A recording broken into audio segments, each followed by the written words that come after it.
All right, fellas, here we are. A beautiful scenery. I'll let you take it in.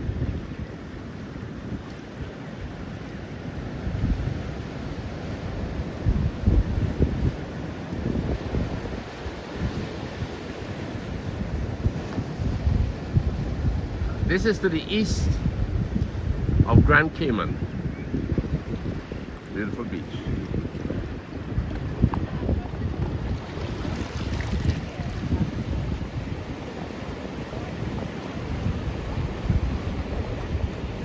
So tell me, young fella, how many countries have you lived in? This will be the fourth one now. Really? Yes. Lived in many different Caribbean countries. Name them, please. I lived in Barbados, Jamaica, Turks and Caicos, Trinidad, and now here, Grand Cayman. Can you tell me anything about the differences in like Barbados versus Trinidad? What do you Well, like and didn't What I like? liked, well, I could say what I liked for sure was the beaches. Every day after school, that was the first place I used to go. But I guess it would have been a lack of family. We didn't really have any family there. And the size, it was very small. Not really much to do, but it was enjoyable. And Trinidad, what do you like about Trinidad? Well, first and foremost, it would have been family and our vast mountain ranges and our fauna, all the different plants that we have. It had a lot of things to do also. I lived there for so long, but yet there was something new to do every day. So you are one who you treasure family life. Yes, I would say that. Okay. What kind of sports you would have done in Trinidad? I did swimming, football, and mixed martial arts. Wow. So you're a black belt by now? No. Or you're beltless? Beltless. What was it like in Turks and Caicos? Well, I really don't have any memory of it. I would have been very small, a few months old, really. But from my parents' memory, it would have been a very nice island. Very small. You could walk around the island within a day. And it's really doesn't have much people from the island itself. Most of it is made up of foreigners. So what was the attraction in Turks and Caicos? I think it would have been the quietness, the size, maybe the beaches. I know one thing is that not many people knew about the island, so a lot of celebrities used to like to go there because nobody really knows who they are or really cares who they are. Yes, celebrities like to be unknown, anonymous, Yes, huh? anonymous. That's why you went there, you are a celebrity. I find you resemble Will Smith, you know. And Jamaica, what about Jamaica? Lovely Jamaica. Oh, Jamaica. It's a very nice place. I could say it's quite similar to Trinidad in terms of the people and the landscape. It's a lot larger.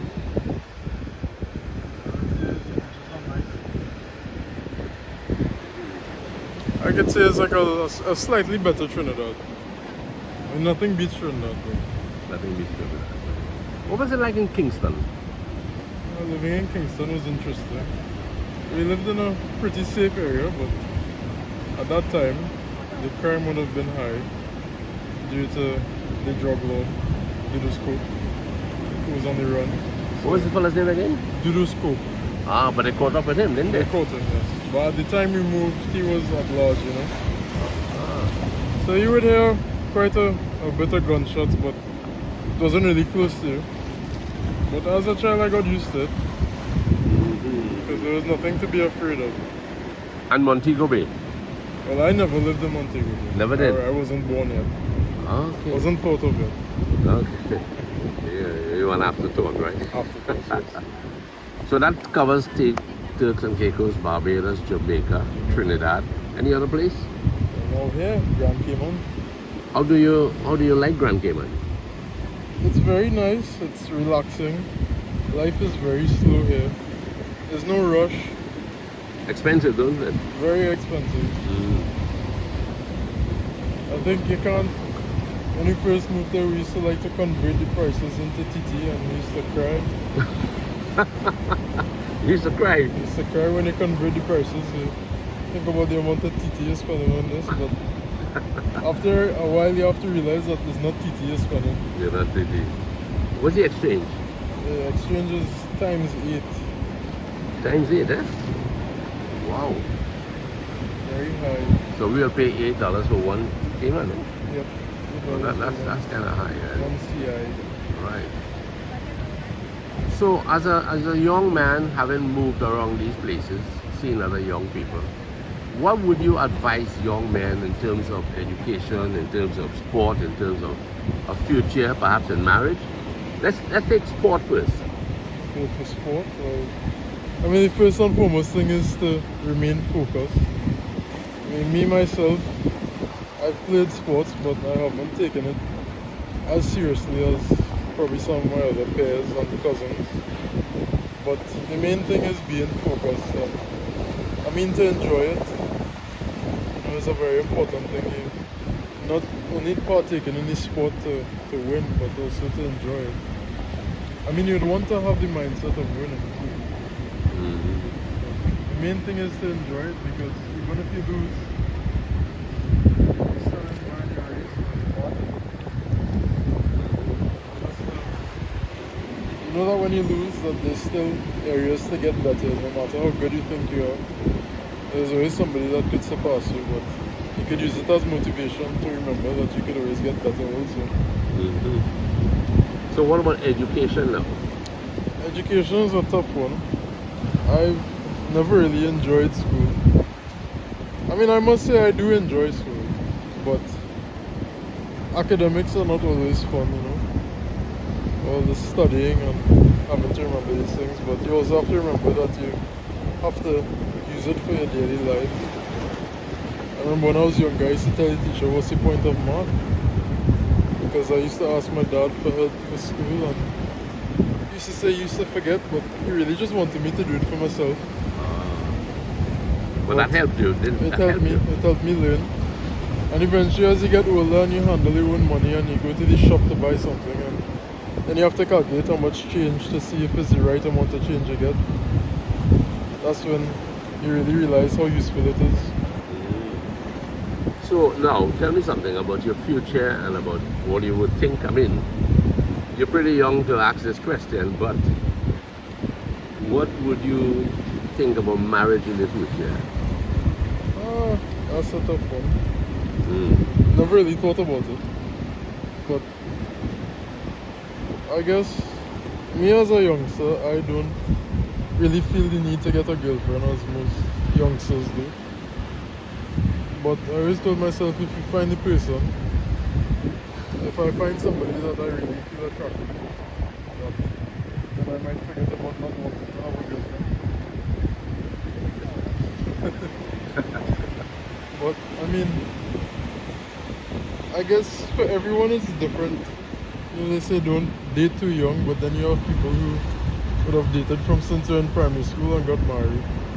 And made a go of it. And you know, and they continued on. And I know somebody who did that from since they're 11. And they're together still? And still together to this day. Remarkable. And they're in their 50s now. Are you encouraged by people who, have run the course and continue to run the course? Yes, I think it's very encouraging, because nowadays you see people who get married and within 5 years they're divorced and have moved on. So when you see people who have plus 25 years, like my parents, it's very encouraging, because you don't see that a lot nowadays. I've been seeing some subscribers coming in and saying that they're 22 years married and 25 years married, some 44.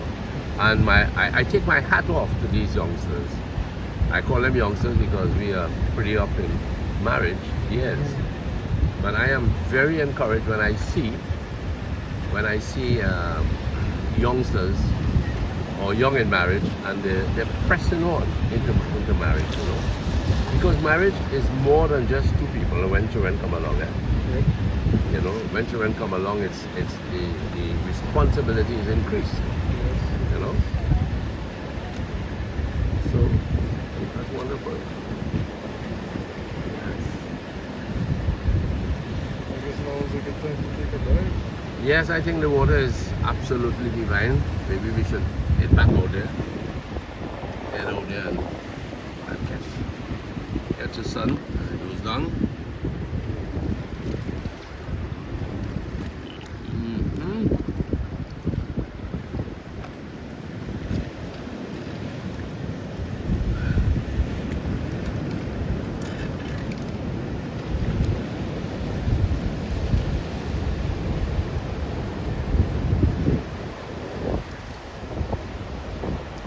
Yes, folks, so here we are at this beautiful beach,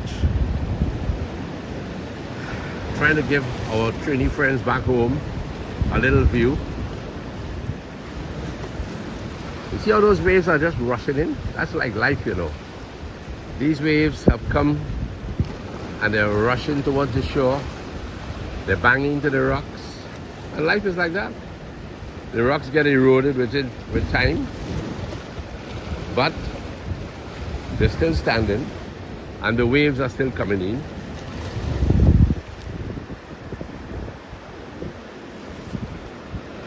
But God has so planned it that the sand has been placed there as a buffer to every wave. I think it's in the book of Jeremiah, chapter 5 it might be. It says that though the sea will rage against the shore, God has set the sand for a bound of the sea. And in life, God has set certain boundaries. And no matter how tough life gets, the boundaries are set. And with the boundaries being set, God is in charge. So we want marriages to work. We want relationships to work. We want friendliness to work. This looks beautiful, but it can be troublesome. Sometimes marriage is like that. It looks pretty beautiful, can be troublesome, but it doesn't mean it can be worked out. So as Mr. Trini would say, Mr. Sana would say, keep the positive vibes. Keep those vibes positive. When that happens, yes. Even these coconut trees, this one in front here looks like he's the leader. Turn it around and he looks like he's the last in the line. It depends on how you look at life. So my friends, all the best to you. Continue to be your best and do your best. Bye bye now to all our pretty subscribers, our lovely devoted followers. Wish I could give you much more than you're getting right now. But take care.